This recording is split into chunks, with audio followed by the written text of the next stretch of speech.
Bonjour François-Xavier, Oui, bonjour à tous. vous allez bien? Très bien, merci. Ça fait plaisir de vous avoir. Pareillement, pour moi, j'y tenais beaucoup parce qu'en tant que Bordelais, ça me C'est faisait ça. plaisir de venir parler à votre micro. On avait déjà un petit lien du fait de Bordeaux, c'est vrai. Ouais, du fait de la boutique. Ouais. Mais ça faisait longtemps qu'on essayait d'organiser cette rencontre. Ouais, c'est vrai, et puis ça fait partie, on se l'est dit un peu en off, on a déjà fait quelques formats rencontres, mais avec des gens qui sont souvent liés à des marques. On est content de faire cet exercice avec quelqu'un qui fait un peu la même chose que nous, mais différemment, qui est plutôt dans le journalisme, entre guillemets. Donc merci déjà d'être venu.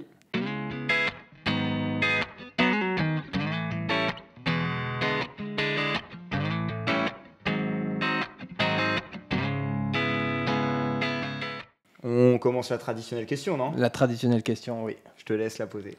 Qu'est-ce que vous portez aujourd'hui? Alors aujourd'hui, ça me tenait à cœur de porter une montre française puisque je porte le chronomètre de Florent Lecomte, qui Ouais. est un horloger français, qui est prof à Morteau, et cette montre est la deuxième série qu'il a faite. Il s'agit d'une très très jolie montre qui donne, je dirais, le focus sur le balancier, puisque le Oui. balancier est visible côté cadran, avec un très beau travail au niveau du pont. Même le porte-piton est travaillé. Et ce qui est intéressant, il s'agit d'un balancier à double serge, donc ce qui fait cet effet un peu Oui. comme créneau de C'est château fort. incroyable. Hein. Ouais. Tu l'as eu dans les mains ou pas? Je l'ai pas eu dans les mains. Ouais. Je l'ai Mais vu. c'est vrai que c'est une très très belle montre. Ouais, c'est quelque Alors, chose. Florent ne rare. fait pas tout dans cette montre, puisqu'il fait appel à d'autres sociétés, notamment Manufactor de Philippe Narbel pour faire les décorations. Mais c'est vrai que c'est vraiment une très très belle pièce, parce que j'aime cette horlogerie, je dirais traditionnelle d'une certaine façon, mais originale, Oui. du fait de Oui, l'architecture. il y a de l'originalité quand même. Voilà. Oui. Ouais, ouais. Exactement, mais on retrouve le principe des chronomètres des années 50, avec ces grands balanciers et ces basses fréquences. Et ça, j'aime beaucoup ce type de montre. Et j'aimais beaucoup qui mettent le focus sur le balancier, alors que sa première, elle était plus sur le barillet et le ressort. Et là vraiment, on a une montre que je c'est trouve hypnotique. vraiment exceptionnelle. C'est fou le gap qu'il y a entre le haut du cadran et le bas, quoi. Ah oui. Wow. On a clairement plusieurs niveaux. Ah ouais, c'est beau, hein. C'est très très beau. Et puis vraiment les différents types de finition. Et puis on a C'est beau. la sensation, et on y reviendra, Ouais. et c'est un peu, je dirais, un des principes de l'horlogerie indépendante, c'est que il n'y a pas vraiment de concession. C'est-à-dire que lorsqu'on regarde la forme des ponts, notamment à l'arrière, on sent bien qu'il y a la volonté d'aller au bout de la démarche. C'est-à-dire que les angles rentrants sont bel et bien présents côté mouvement. Oui, Alors on le qu'aujourd'hui, voit, ce qu'on peut voir dans certaines marques de haute horlogerie, c'est que quand on regarde la forme des ponts, on se rend compte que les choses sont un petit peu lissées. Les angles rentrants, il y en a moins, et les choses sont plus faciles à produire. Et là, ce qui me plaît dans cette démarche, c'est que, alors je ne sais même plus combien il y en a d'angles rentrants, il y en a même un côté cadran, puisqu'il y a un angle carrément droit sur côté cadran. Mais moi, ce qui me plaît justement dans l'horlogerie indépendante, c'est que ils ont des idées et ils vont au bout des idées, même si parfois ça coûte plus cher. Là où des maisons qui produisent beaucoup plus vont Standardiser la chose. Vont un peu plus aseptiser la chose aussi pour en vendre plus. Bien sûr. Et puis pour rendre le process plus facile à faire. Parce que ça, si tu veux en produire Oui. 3000... Là, il y en a 12. Et là, il y a 12 pièces. Là, il y a 12 pièces. Le set, c'est pour quelque chose en particulier ou pas? Alors le 7, oui, parce que je pouvais choisir le numéro, et le 7, comme j'étais né en juillet, ça me faisait plaisir d'avoir un petit clin d'œil, ce petit clin d'œil. Mais voilà, encore une fois, j'aime beaucoup les montres à à balancier apparent. Et comme quoi, on peut avoir vraiment une jolie animation comme ça, même si ce n'est pas un tourbillon. Là, elle est hypnotique. Hein. Oui. La Oui, première c'est fois qu'on vrai. la voit, ça.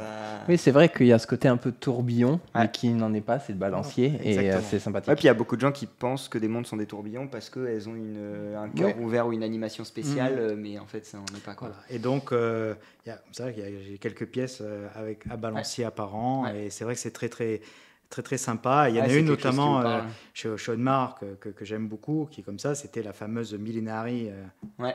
4101 qui était, qui est toujours d'ailleurs, même s'il n'est plus dans le catalogue, mais avec son balancier côté cadran. Et c'est vrai que c'est une très belle montre, pour moi, une des plus belles réussites esthétiques Ah, d'Audemars. bon, on je ira trouve, chercher l'image depuis, On ira chercher l'image, ouais. pour leur montrer. depuis. Puis il faudra qu'on de nombreuses shoote années, un peu cette montre aussi pour leur montrer parce que c'est quelque chose. Ouais, moi, quand je l'ai prise en vidéo, quand vous êtes passé à la boutique cette semaine, je l'ai prise en slow motion. Ouais. il y a vraiment un truc. Hein. On voit que Tu vois ça. le balancier. Oui, Oui. et puis voilà, cette forme de double serge, c'est vraiment intéressant parce que ça donne du volume. Et puis c'est quelque chose qu'on retrouve dans des marques bien plus chères, par exemple chez Grobel Forcé. Oui, Ça, Ouais, ouais. par exemple, chez Grobel, on a ce type de. ce type Ce de, type de balancier. détail. Ouais. Ouais. Bon, et toi, tu portes quoi, ouais Moi, C'est dur de passer après lui, de en passer vrai. derrière, c'est dur. Non, mais ma montre d'été, tu vois, c'est ma petite Big Crown de chez Oris. Je pensais pas, en vrai, quand tu l'as acheté, que ça allait être une montre d'été. Et Bah ouais. depuis que tu as trouvé que le Tropique Joseph Bonny il matchait parfait, en fait, tu l'as mis gavé cet été. Oui. Alors que c'est la moins étanche de tes montres. Ouais, mais il y a quand même la couronne vissée, il y a quand Ouais. même ce qui me permet de pas trop réfléchir quand je l'ai au poignet. Je Carrément. me baigne pas avec, mais je réfléchis pas. Oui, oui. Et voilà. Et puis comme il y a le tropique, Oh, puis elle marche bien, en vrai. ça marche bien. Le comme cadran ça. blanc pour l'été, c'est cool. Ouais. Et toi, qu'est-ce que tu portes? Je porte une montre que je leur ai pas encore montrée. Ouais. Une Furlan Marie. Voilà. T'en penses quoi, toi, de ça Moi j'adore. Hein. Ouais. Là, Moi, c'est un méca quartz. Ce serait ma seule petite réserve. mais Moi, après- je suis passé au-delà. Ouais. Je suis passé au-delà parce que je trouve qu'elle est trop bien réussie et finie. Et puis ça fait du bien aussi que ça coûte ce prix-là. Oui, il y a une dimension Ouais. de prix Je sais qui pas est. ce que vous en pensez. Ah, vous, moi de j'en Furlan pense. Marie, Alors on aura de- peut-être l'occasion d'y revenir, mais c'est vrai Oui. que moi, Furlan Marie, c'est une marque que je connais bien hein, déjà, parce Ouais. que moi, Andrea, j'avais fait la connaissance d'Andrea quand il travaillait avec Dominique Renault. Oui. Et c'est vrai qu'ils ont fait vraiment un excellent travail parce qu'effectivement, quand on regarde les premières montres, hein, le chrono en méca quartz, Ouais. on se rend compte que pour un tarif vraiment bien raisonnable, il y avait un soin qui était apporté aux détails, soit au niveau du boîtier, les cadrans. Les cadrans aussi, hein. Les lead designs sont sympas. Ah et c'est ouais. vrai qu'il y a beaucoup finalement de collectionneurs, des très gros collectionneurs qui ont des très belles pièces, des Patek, des chronos, même Ouais. évidemment vintage et chronos Qui- Patek, qui se Vacheron sont des pris années une, 50 et qui ont pris Ouais. une Furlan Marie Ça parce m'étonne que. pas. Mais c'est dans cette veine. Exactement. C'est dans cette veine. Et Alors, puis il y a une finesse de trait, je trouve, d'impression de cadran. C'est pour ce prix-là, je trouve que c'est fort. Ah oui. Ah ouais, vraiment. Vraiment, et puis pour l'avoir au poignet là déjà depuis quelques semaines, en vrai, pas de déception du tout. Et passé un certain moment, et bah, je pense qu'on se dit qu'il faut pas avoir que de l'auto ou que du manuel. Oui, il faut que bien sûr. Et du coup, ça fait plaisir d'avoir Non, mais- une belle montre, mais qui coûte pas trop cher. Mais surtout sur un chrono, c'est là où tu peux faire des concessions Bah, ouais. parce que c'est vite. Et là, l'idée de mettre qu'un seul compteur, je trouve qu'elle est, Ah oui, non, ça c'est vrai Ah que ouais. c'est elle est intelligente. c'est celle-là. sympa. Bah oui, effectivement. Non, non, alors j'en ai une, moi, Furlan Marie, mais alors, pour le compte, elle est automatique, hein, Oui. parce que c'est la Ouais. 3 aiguilles, et c'est vrai qu'elle est très jolie Vous avez avec son pris quelle boîtier couleur de cadran noir. Noir, ouais. Ouais. Vous aviez pas envie de saumon Elle est arrivée après. Ah, hein. elle arrive après. Elle est arrivée après. Peut-être repris le saumon. Si elle est arrivée. J'avais pris la noire. Ouais. Non, mais c'est vrai que c'est une très très jolie montre, et je trouve vraiment qu'il travaille. Il a du très talent. bien. Ouais. En vrai, Ah il a oui, du oui. talent. Et puis, c'est entouré des bonnes personnes aussi. Quand Oui, on oui. voit ce qu'ils ont fait sur. On y reviendra parce qu'on va parler d'Only Watch. un peu Sur le après. Honey Watch, ouais. Mais ouais, c'est des beaux projets dont on peut être fier. Mm. Bon, peut-être qu'on va vous laisser vous présenter un petit peu. Ah, bah écoutez, avec. pas. quand même, L'exercice parce que- n'est pas facile, mais obligatoire. Non, mais avec plaisir, donc vous l'avez compris. Et donc, je suis né, alors pour être précis, à Talence. Hein, Ouais, mais c'est Bordeaux. voilà, mais moi, ma famille est Pessacaise, donc c'est Ouais. pour ça que je suis très souvent à Bordeaux. Alors, je ne travaille pas du tout dans l'horlogerie. Ouais. Je ne suis pas journaliste non plus. Je travaille dans les assurances, donc ça n'a Ouais. rien à voir. Par contre, je dédie tout mon temps libre à l'horlogerie. Ouais. Ça, clairement. Et donc... J'anime alors un blog qui s'appelle Équation du temps, Ouais. que j'avais lancé en 2008. Mais j'étais curieux de savoir depuis quand. Parce que je n'ai pas regardé sur le site, mais je voulais laisser une question que je de ma voulais part, vous parce poser. que c'était venu. Alors, j'avais commencé à écrire sur l'horlogerie il y a déjà très très longtemps, à la fin des années 90 avec, Ok. avec Chronomania, c'est vrai le forum, Ah oui, le oui. forum Chronomania. Et puis après, je suis pas mal intervenu sur Time Zone, le forum anglo-saxon. Et puis je suis devenu après modérateur sur Purist, l'autre Je connais forum anglo-saxon, qui est un forum de collectionneurs, vraiment d'acheteurs de montres, qui avait des forums qui a toujours d'ailleurs des forums par marque. Et il y a un modérateur attitré D'accord. par marque, dont le but c'est surtout d'animer évidemment faire un peu la police, La modération un petit la peu, mais surtout modération, d'animer, de voilà, mais relancer, surtout de d'animer, relancer, de ouais. créer des sujets. Vous étiez sur quelle marque, vous? Alors, j'avais démarré sur Gérald Ginta, puisque j'avais succédé à Bernard Chong, qui à l'époque donc était le modérateur m'étonne pas. Roth Ginta. Alors, Roth, Ouais. je sais plus, enfin, il était modérateur Ginta, ça c'est sûr. J'avais donc succédé à Bernard Chong. Alors, c'était pas du tout le même style, parce que Bernard, lui, il était quand même délirant. Enfin, il mettait des photos Un peu plus, avec des fou. minettes dans des cages, avec des montres, des trucs. Et bon, moi, j'étais beaucoup plus classique dans l'approche. Et puis ensuite, avec l'intégration de Ginta et Roth à l'époque dans Bulgarie, Oui. j'avais arrêté. Et puis j'avais pris après la modération du forum Harry Winston. D'accord. Et le forum Harry Winston, moi j'avais trouvé ça passionnant parce qu'on était vraiment à l'époque, je ne sais plus très bien, mais 2009, par là, même 2010. Et on allait fêter les 10 ans d'Opus d'Harry Winston à cette époque-là. Donc je rappelle qu'Opus, c'était donc un projet qui avait été lancé par Max Busser donc, chez Harry Winston. Et puis l'idée, c'était de créer une montre par année avec un horloger indépendant. Ok.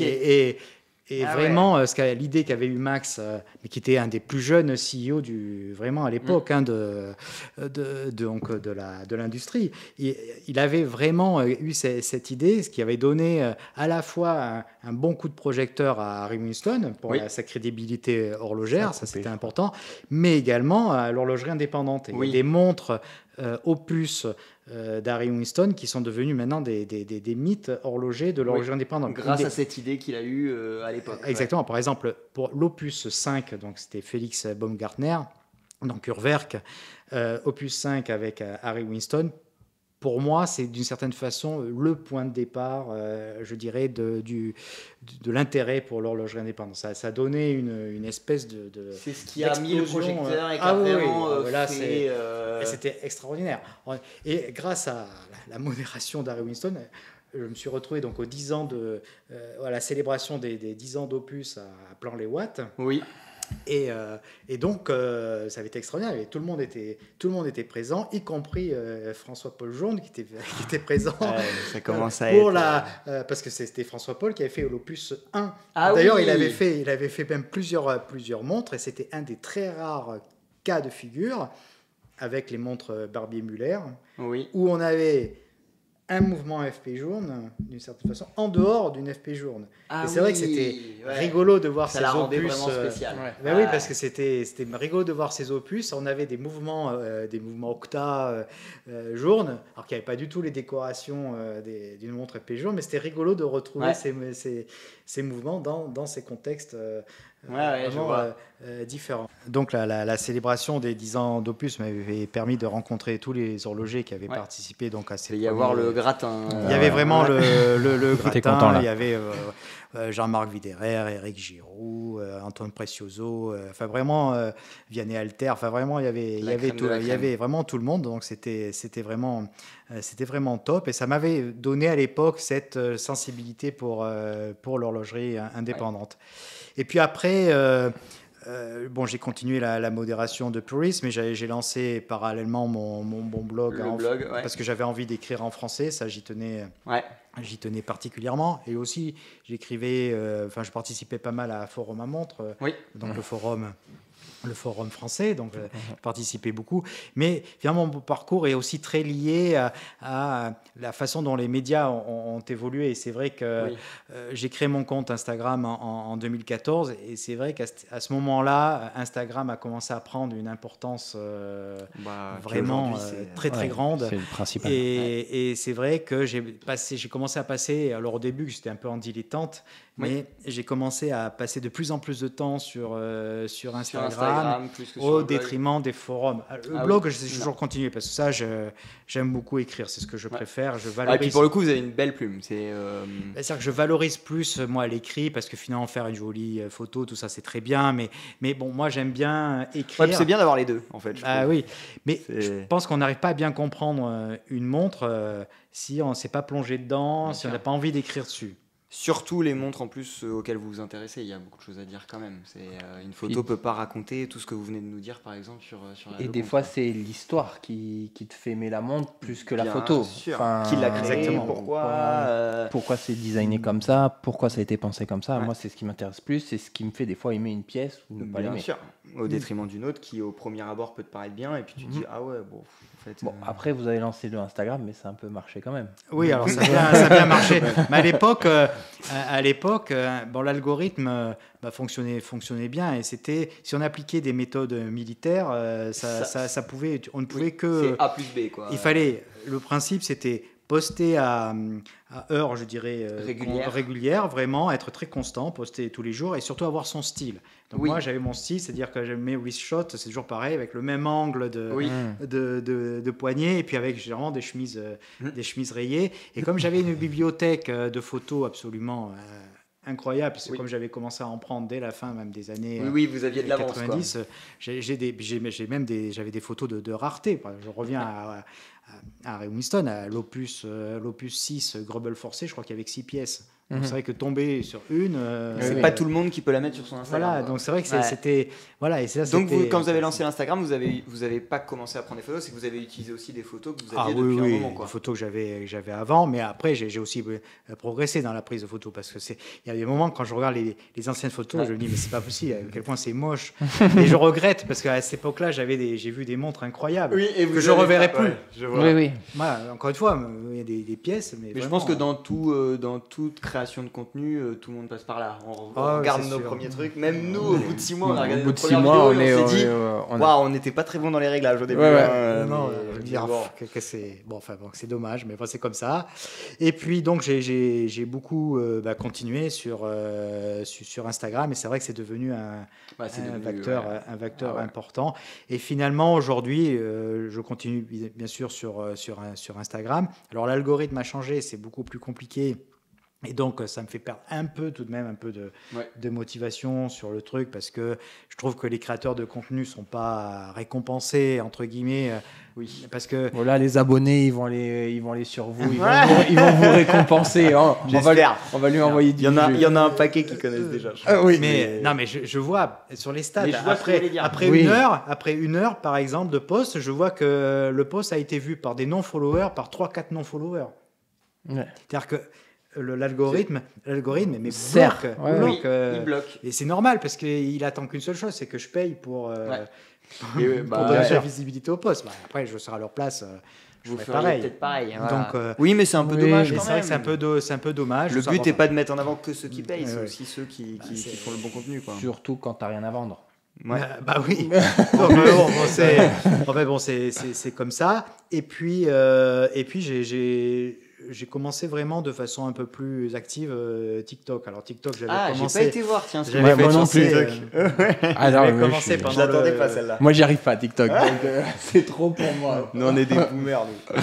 J'avais commencé pendant le confinement. Alors j'ai fait des trucs vraiment nazes. Ouais. Alors c'était par moments consternant, mais enfin bon, quand je regarde, ça fait rire mon neveu, c'est l'essentiel, parce que voilà. Et puis là maintenant, j'utilise beaucoup les vidéos que j'ai faites justement pour Instagram, ainsi de suite, des vidéos, je veux dire, de 15 secondes, et j'essaie de faire passer comme ça des messages très courts, un petit speech de 15 secondes. Ça, moi, je fais tout au Bah, téléphone. de toute façon, ouais. sur ces réseaux-là, il faut être concis et rapide. Hein. Oui, oui, oui. Et puis surtout, moi, je suis pas j'ai pas de prod, j'ai rien. Oui. Je fais tout ça tout seul. Oui, Voilà. oui. Donc bon. Mais c'est comme ça. Puis je trouve que c'est Et ça a sympa, c'est fonctionné plus sur naturel. TikTok ou pas? Oui, bah ça marche pas mal. Bon, j'ai 15 000, j'ai tout de même Ouais. 15 000 followers. Je m'attendais pas. Ouais. Je Ah, m'attendais super. pas à ça. Bon, mais je trouve il y a de l'intérêt. Et moi, je trouve, pour moi, je vois deux intérêts à TikTok. C'est que, un, je fais ça en français sur TikTok, alors que je le fais en anglais sur Instagram. Et moi, ça me plaît d'avoir finalement D'être dans votre langue. dans ma langue maternelle. Ensuite, le public est beaucoup plus jeune que sur Instagram, parce que moi, quand je regarde mes stats, c'est avant tout sur Instagram du 30, 40, 40, 50. Et puis, les discours sont beaucoup plus cash Sur TikTok. sur TikTok. Hein. Ouais. Oui, oui, il y a Et moins de là, c'est... filtres. Ah oui, là, c'est... Et du coup, l'intérêt est pour vous d'aller chercher une clientèle plus jeune, d'aller toucher des gens plus jeunes. L'intérêt pour moi, c'est effectivement d'abord d'être dans un contexte français, enfin francophone. Ouais. Ça me C'est plaît. important. Ça me plaît bien. Et puis effectivement, oui, de toucher une autre population, parce que je trouve qu'il y a un intérêt grandissant des jeunes pour l'horlogerie, et je trouve que c'est important de pouvoir transmettre des choses. De mettre des graines un petit peu, ouais, grave. Donc voilà. Alors que c'est vrai que sur Instagram, c'est plus un public de connaisseurs, voilà, de collectionneurs, de gens. Voilà, bon. Ah, les deux sont importants. Oui, les deux sont importants. Faudra qu'on se mette à TikTok, ça veut dire peut-être. On n'y est pas, On n'y est nous. pas encore. Donc voilà. Alors ça, c'est, je dirais, mon activité média d'une certaine bien sûr. façon. Mais alors grâce aussi à toutes ces casquettes, et puis le fait aussi que j'aime aussi tout de même acheter des montres de temps en temps. Hein. Mais c'est vrai que grâce à tout ça, j'ai eu la chance de devenir membre de l'Académie du Grand Prix d'horlogerie de Genève. Du GPHG. Voilà. Ça fait combien de temps? Ça fait peut-être 3-4 ans. Ok. 3-4 ans, j'ai un trou de mémoire sur la date précise, mais enfin, voilà, c'est l'ordre. C'est l'ordre.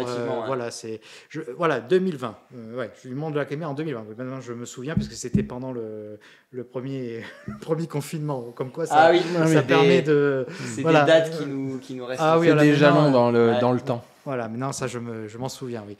Donc, depuis 3-4 ans, académicien au GPHG. Voilà, alors donc les missions donc d'un académicien d'abord, c'est évidemment de contribuer à la vie du GPHG en proposant des marques et puis en participant au donc vous pouvez dire tiens, j'ai vu telle marque qui fait ça pourrait être bien. Oui, alors ce qui se passe, c'est que on peut effectivement proposer des montres, proposer des montres donc au GPHG. Le GPHG va se mettre en contact après avec la marque et demander si elle veut participer. D'accord. Moyennant aussi. Bien. C'est cool. Elles doivent payer à ce moment-là. Vous êtes combien d'académiciens?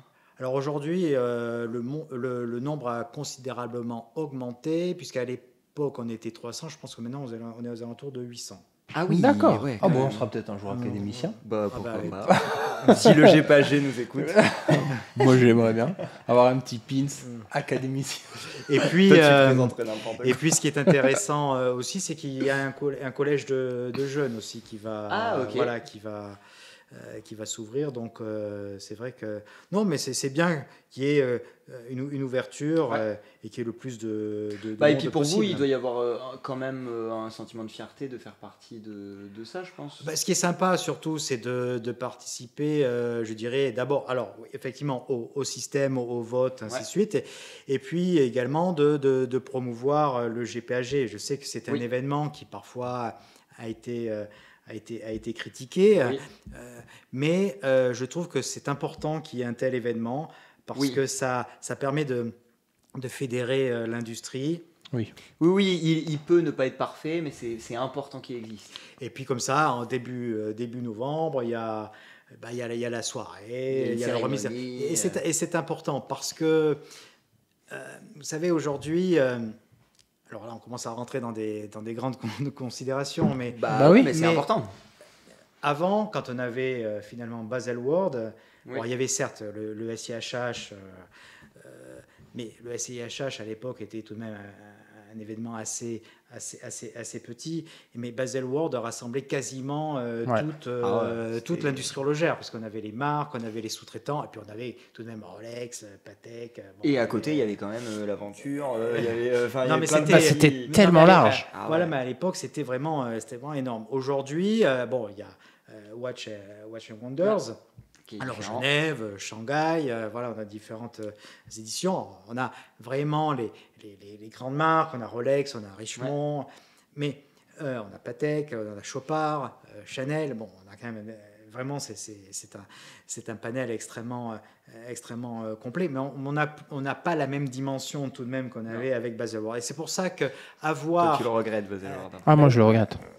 Mais avoir un événement comme ça, comme le GPAG, qui d'une certaine façon, qui fédère, c'est intéressant. Alors, bien sûr, le problème, c'est que tout le monde, loin de là, ne participe pas à l'événement, puisque c'est dur de faire participer tout le monde. Il y en a qui ne veulent pas y participer, et c'est bien dommage. Mais en tout cas, voilà, c'est important d'avoir, pour moi, et vous votez pour toutes les catégories? Alors, je vote pour toutes les catégories. Alors, ce qui se passe, c'est qu'il y a plusieurs étapes.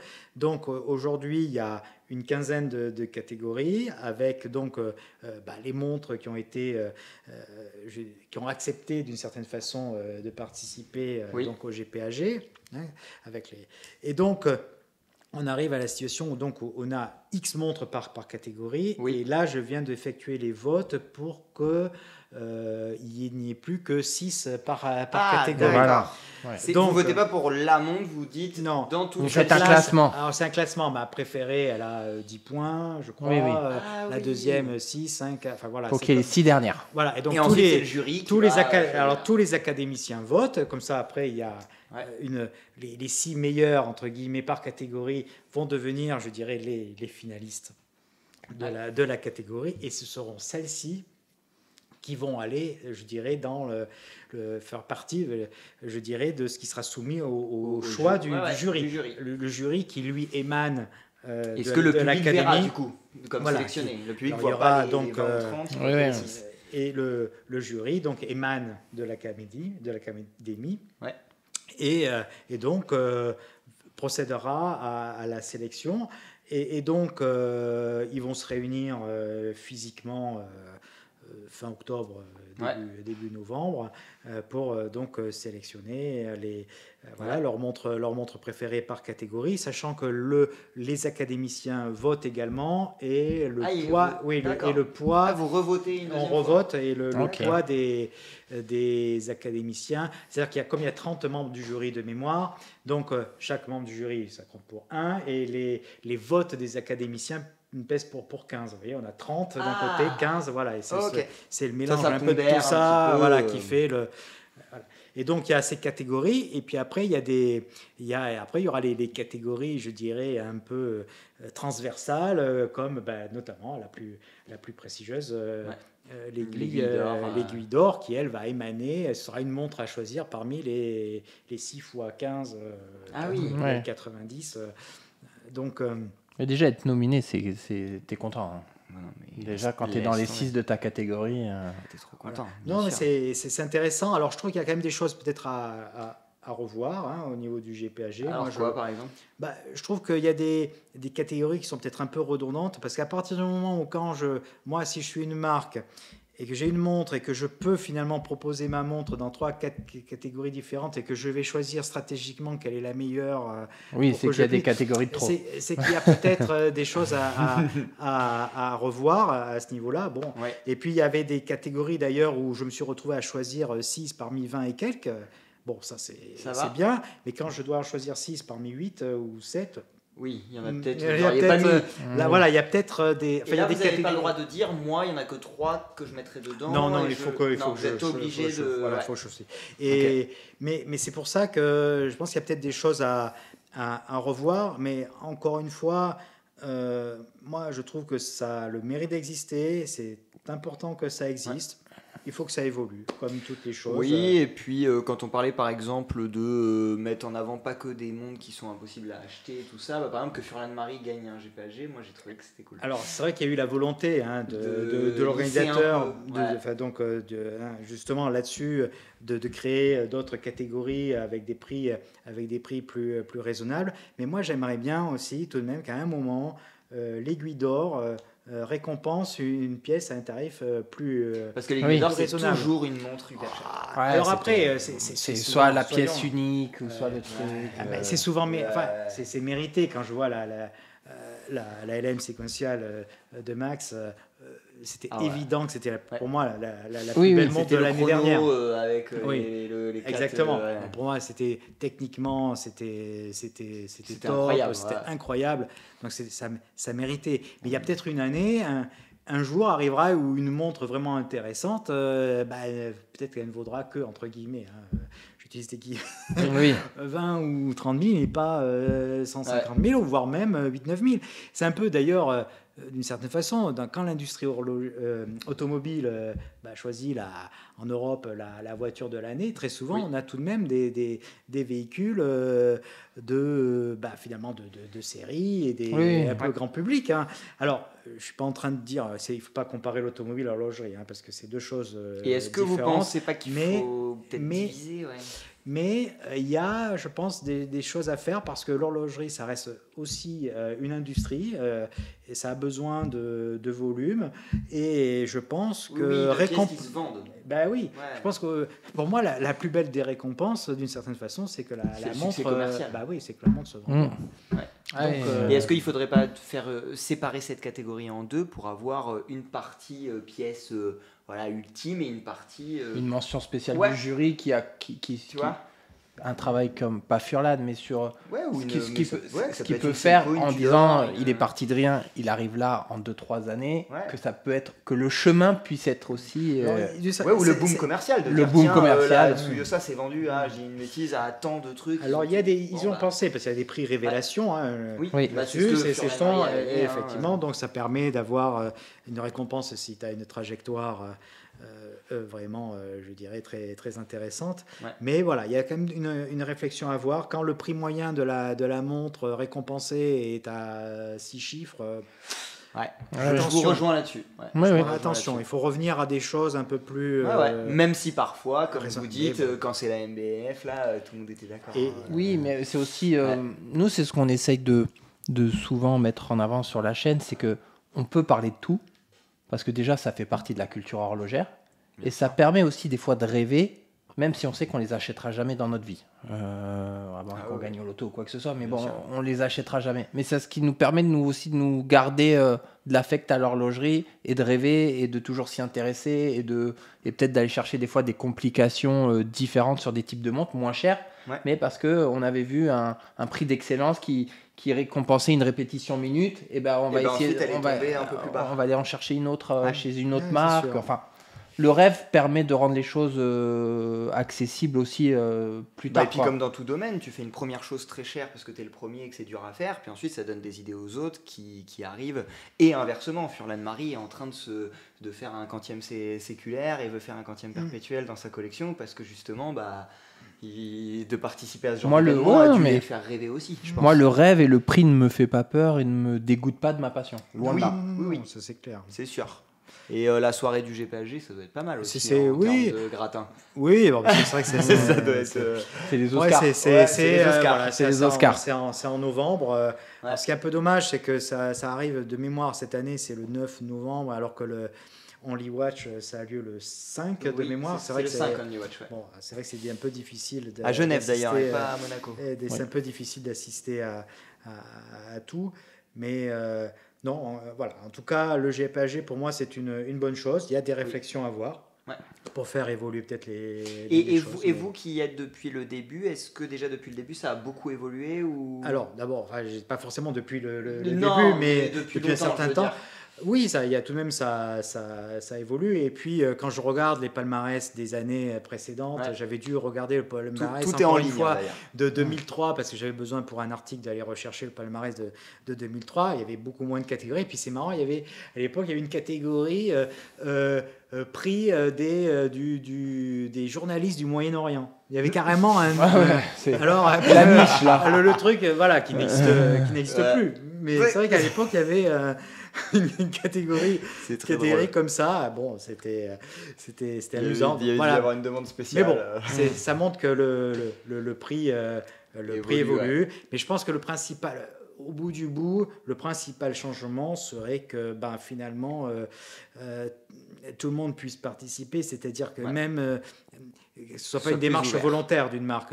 Finalement, si le public a dit c'est cette montre-là de la marque X qui mérite, même si X a dit non, moi je veux pas participer au jeu. Est-ce qu'il n'y aurait pas quelque chose à faire à ce niveau-là? Venir chercher son prix. Alors c'est peut-être là on rentre dans des considérations vraiment. Non, mais c'est une bonne réflexion. Ça c'est une réflexion à avoir. Bon, je pense que pour le GPHG on a bien balayé, mais je sais que vous êtes aussi membre d'un nouveau jury, d'un nouveau prix peut-être. Alors j'ai la chance effectivement de faire partie du comité d'experts du Louis Vuitton Prize for Independent Creative. Alors vous qui aimez l'horlogerie indépendante, c'est parfait. Oui, mais je suis très honoré de faire partie de ce comité d'experts. On est à peu près une quarantaine de personnes. Donc c'est une initiative qui a été lancée par Jean Arnaud cette année. L'objectif, c'est de donner un coup de projecteur sur l'horlogerie indépendante.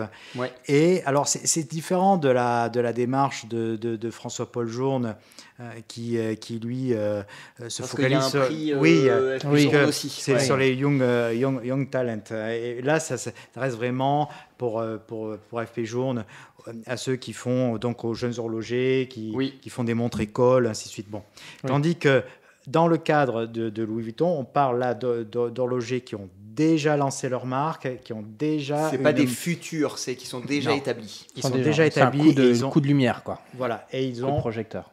Et ils ont une montre qui est commercialisée.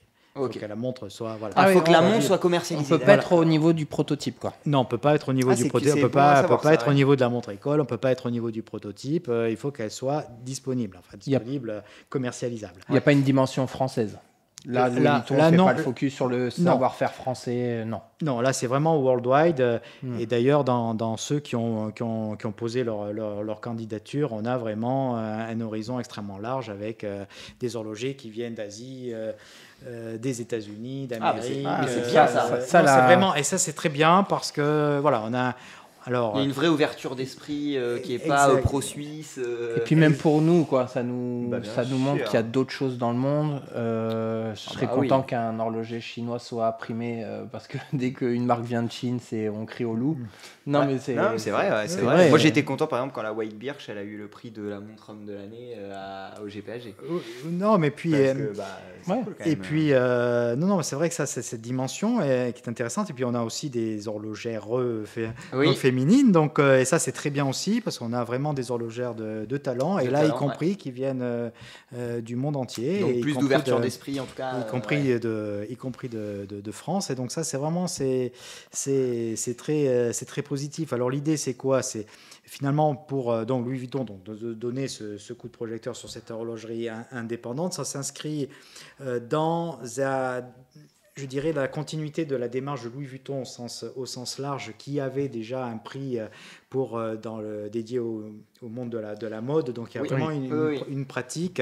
C'est vraiment une démarche, je dirais, désintéressée. Il faut vraiment le comprendre parce que comment souvent, ça désintéressé? Oui, parce qu'on a parfois des réactions. Ah oui, mais alors Louis Vuitton ils font ça pour peut-être nous mettre le grappin dessus. Là, mais non, vous pensez bien que Louis Vuitton n'a pas besoin d'organiser un prix pour aller mettre le dans grappin. Lesquels il n'y aura pas ces montres eux en plus.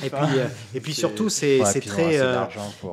et puis c'est vraiment validé par la conformité de Louis Vuitton, tout le process. Donc c'est vraiment des choses qui sont vraiment bien normées et normées. Alors qu'est-ce que gagne finalement le futur vainqueur, il va gagner des choses au-delà, je dirais, d'une récompense financière. C'est de pouvoir s'appuyer pendant 1 an sur les services de Louis Vuitton, de la fabrique du temps. D'accord, mais je dirais pas vraiment peut-être sur l'aspect purement technique, parce que je pense que l'horloger ou l'horlogère en question, elle aura déjà les réponses, tout ce qu'il faut dans la tête, mais c'est plus sur des problématiques peut-être de marketing, de protection de marque, de legal. Oui, d'avoir tout un accompagnement, peut-être tout un accompagnement, peut-être et puis la prod, comment, parce que faire 2-3 montres, c'est ça, bien, voilà. en faire 10, c'est un autre métier, et puis en faire 30, c'est autre chose. Donc, de protéger sa marque peut-être à l'international et pas que dans son pays. il y a plein de questions, quoi. Tous ces sujets-là. C'est intéressant, ça, et d'offrir d'une ça certaine comme prix. façon, ce que veut finalement Jean Arnaud, c'est que on découvre le futur peut-être à Crivia ou François Paul. C'est de mettre la main sur le futur génie horloger. C'est vrai que ce serait sympa. Donc voilà, on est vraiment dans cette démarche. Alors évidemment, l'intérêt pour Louis Vuitton, après, ça contribue à sa crédibilité bien sûr, à sa horlogère. Au moment où il y a beaucoup d'ambition autour de la marque. Parce que là, ils sont dans un virage à 180 degrés, quoi. Oui, puisque c'est fou, il y a... Quand même, hein. Jean Arnaud a présenté donc le nouveau tambour, qui a fait un petit peu de bruit. La nouvelle tambour. Donc il y a donc en juillet. Mais ce qui est important de noter, c'est que cette montre, alors elle est vraiment du point de vue stratégique, mais importantissime, parce que finalement. Auparavant, on avait une gamme assez diverse et variée, puisqu'on pouvait avoir des montres avec des mouvements états, puis après, à côté de ça, on avait la montre qui sortait de la fabrique du temps avec répétition minute. Bon. Donc là, on donne de l'homogénéité dans la qualité. Je dirais que le produit... c'est là. Et là, c'est ça. C'est la montre de la rupture. C'est cette montre tambour avec un standard de qualité, avec un mouvement exclusif, ainsi de suite, tac, tac, tac. Et il y a 80% de l'offre actuelle qui est éliminée. Oui. Donc, quand tu enlèves 10 pages de ton catalogue... Mais je trouve que c'est ça s'appelle un reset, quoi. Mais je trouve que c'est propre à la mode. Louis Vuitton aurait peut-être pas cette casquette à côté mode. Il serait pas capable de faire ça. Et je trouve que ça fait très designer, très Lagerfeld, très Chanel. On raye. Et t'as pas ça dans la montre. Repart. Et on remarque que dans la montre, on enlève toute une. Et t'annonces le renouveau de la maison Louis Vuitton ou le renouveau de la maison Chanel. Tu vois ce que je veux dire? Mais t'as raison, le fait d'avoir la casquette mode les a influencés. Je dirais que c'est plus parce qu'ils croient en la force de la marque. Oui. Et qu'ils peuvent faire ça. Parce que la marque. Vous avez toujours bien aimé Louis Vuitton. J'ai beaucoup. Parce que je vois beaucoup de photos, de stories. Alors moi j'ai beaucoup aimé. Moi j'étais fan de la tambour. Dès les premières heures, quoi. Parce que je trouvais que c'était une montre qui avait une identité. Elle était vraiment singulière, avec son épaisseur, d'où le nom d'ailleurs. Et donc c'est vrai que c'était vraiment, ils avaient trouvé quelque chose qui était spécial, qui avait de l'identité. D'ailleurs, un peu la montre anniversaire avec le mouvement El Primero, moi je la trouvais très, très, très sympa. Puis j'aimais beaucoup aussi les modèles à World Timer, donc à l'heure universelle, qui était vraiment c'était réussi, ça. Très, très sympa. Bon, j'aimais pas tout dans la collection, mais il y avait, c'était ces pièces-là qui vraiment, je trouvais, étaient intéressantes. Mais voilà, c'est vraiment à suivre du point de vue, je dirais, marketing, et ça, c'est vraiment intéressant. Les produits sont vraiment bien faits. Et puis, Jean Arnaud, c'est quelqu'un qui aime énormément l'horlogerie et qui est vraiment passionné, parce qu'à titre personnel, il achète des montres d'indépendants. Et c'est bien de le dire aussi, ça. Et ça, de ne pas mettre tout le monde dans le même sac et de pas dire, non, lui, c'est un très grand connaisseur, et je trouve que c'est très bien que finalement, lui s'occupe maintenant de Ginta et Roth. Oui. Parce qu'en plus, comme ça permet à Bulgari de se concentrer sur ce qu'il a à faire, et il a à faire beaucoup, déjà. Et donc, c'est bien que ça soit dans. Surtout une marque comme Genta, on a envie que ce soit un passionné qui s'en occupe. Je dirais côté genre. Et donc, en tout cas, je suis vraiment très fier de faire partie de ce comité d'experts. Là, donc, on vient de procéder au vote pour sélectionner les 20 demi-finalistes. Et puis après, on aura une autre salve pour sélectionner les 5 finalistes, et les 5 finalistes présenteront, je dirais, au jury qui, lui, sera issu du comité D'accord. Donc vous d'experts. pourrez en faire partie. Je pourrais ou pas. Hein. Ouais. Et donc, et ces 5 finalistes donc vont présenter donc leur création au jury, et il y aura une cérémonie qui se déroulera début 2024 pour remettre le prix aux vainqueurs. Aux vainqueurs. Et donc dans ceux qui sont sélectionnés, comme on avait le débat un petit peu sur le GPHG, est-ce que c'est que des montres très chères? Est-ce que c'est... Non, on a un panel vraiment avec des prix vraiment très, très différents. Et je pense que ça aussi c'était important d'avoir cette répartition. Alors évidemment, de la diversité. Il y a de la diversité, et sur ce que j'ai pu voir dans les dossiers, alors sans trahir de secret, mais il y avait vraiment toutes les gammes de prix. De toute façon, les critères, les principaux critères, je dirais, d'analyse, c'est évidemment la créativité. Voilà, la qualité des finitions, la dimension technique, on a ces différents aspects, mais finalement on peut être avec des montres de quelques milliers d'euros, et puis de l'autre côté aussi on peut avoir plusieurs dizaines de milliers également. Mais là-dessus, on a vraiment, c'était la volonté d'être vraiment ouvert à toutes les gammes de prix, c'était clair. J'ai hâte de voir ça. Ouais, moi aussi. J'ai hâte de voir. Et il n'y a qu'un seul vainqueur, on est d'accord. Il n'y aura qu'un seul vainqueur. Et le but, c'est que ça se reproduise tous les ans? Bon, on va voir comment tout ça va se dérouler, mais je pense qu'il y aura la volonté, bien évidemment, de que ce soit une édition qui revienne. Bien sûr. Ok. Non, c'est vraiment pour s'inscrire dans la durée, comme tous les projets je pense. que fait Louis Vuitton. Bien sûr. Voilà. Si vous êtes dans le jury final, il faudrait essayer de nous mettre dans les valises, qu'on vienne filmer ça. Là. Ouais, carrément. Moi, ce serait mon rêve un jour d'aller à genre GPHG là. Mais même là, le prix Louis Vuitton, aller filmer, aller interviewer les gens. Non, puis de voir, j'aime bien comment vous le décrivez, de dire que c'est pour qu'il y ait de la créativité, de l'audace, des gens qui essaient de faire des choses qui sortent de l'ordinaire, et avec aussi de la qualité, quoi. Oui. Donc, et puis si vous êtes dans le jury, c'est que ça va être bien. J'ai vu aussi d'autres membres du jury, c'est pas mal. Vous êtes bien entourés. Hein. Alors le jury, il y aura que 5 membres, donc la probabilité que j'y sois. Mais je parlais même si je prends, ce sera une sur 9, on va dire. Donc, mais bon, je parlais pas du jury, mais de plutôt. Sur le comité d'experts. Le comité d'experts. On a un beau comité d'experts. Effectivement, il y a des. Pas mal. Et est-ce que vous allez vous réunir tous ensemble, les experts, ou pas? Non. Chacun reçoit les dossiers. Voilà. Après, ce seront les membres du jury qui auront l'occasion de se voir. Ok. Bon, affaire à suivre. Alors, on mettra le lien de tout ça, et puis on suivra ça, même nous sur la chaîne. Peut-être qu'on fera une vidéo sur le vainqueur. J'aimerais faire une vidéo sur les 5 nominés. Et le vainqueur, par exemple. On vous demandera peut-être des infos pour nous aider à cette vidéo.